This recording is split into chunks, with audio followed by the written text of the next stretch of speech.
বাংলাদেশের ইতিহাসে ছাত্র আন্দোলন সব সময় পরিবর্তনের মুখ চলমান শক্তি হিসেবে কাজ করে যাচ্ছে। সাম্প্রতিক গণ অভ্যুত্থানের পর ছাত্ররা এবার নতুন একটি দল গঠনের প্রস্তুতি নিচ্ছে।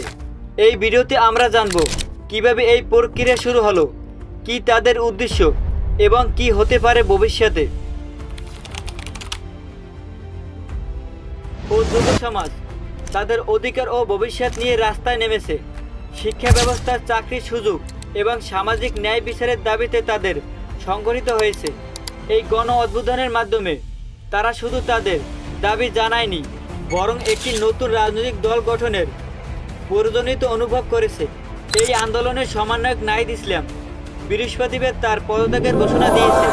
তার পদত্যাগের পেছনে রয়েছে নতুন দল গঠনের কারণ। নাহিদ ইসলামের নেতৃত্বে ছাত্ররা একটি সুসংগঠিত ও রাজনৈতিক দল গঠনের পরিকল্পনা করেছে। নতুন দল গঠনের প্রক্রিয়ায় ছাত্ররা তাদের পূর্বের কার্যকলাপ, অভিজ্ঞতা এবং ভবিষ্যতের লক্ষ্য নিয়ে গভীরভাবে চিন্তা করেছে। তারা একটি শক্তিশালী অবকাঠামোর ঘরে তোলার চেষ্টা করেছে, যা শুধু তাদের বর্তমান দাবি নয়, ভবিষ্যৎ প্রজন্মের জন্য একটি সুস্থ রাজনৈতিক পরিবেশ নিশ্চিত করবে। এই নতুন দলের মূল লক্ষ্য হবে পরিষ্কার জবাবদিহিতা এবং জনগণের অংশগ্রহণ নিশ্চিত করা। ছাত্ররা চায় তাদের আন্দোলন শুধু রাস্তায় সীমাবদ্ধ না থেকে একটি স্থায়ী রাজনৈতিক পরিবর্তনের দিকে এগিয়ে যাক।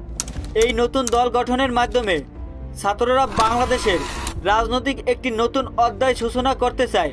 তাদের লক্ষ্য হলো একটি সুস্থ, গণতান্ত্রিক ও চলমান সমাজ গঠন, যেখানে প্রতিটি নাগরিকের অধিকার সুরক্ষিত হবে। বাংলাদেশের ছাত্র ও যুব সমাজের ভবিষ্যতের রাজনীতির জন্য একটি আশার আলো।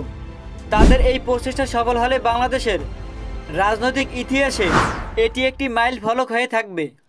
ধন্যবাদ এই ভিডিওটি দেখার জন্য। এরকম ভিডিও প্রতিনিধি দেখার জন্য সত্যের ইতিহাসে চোখ রাখুন।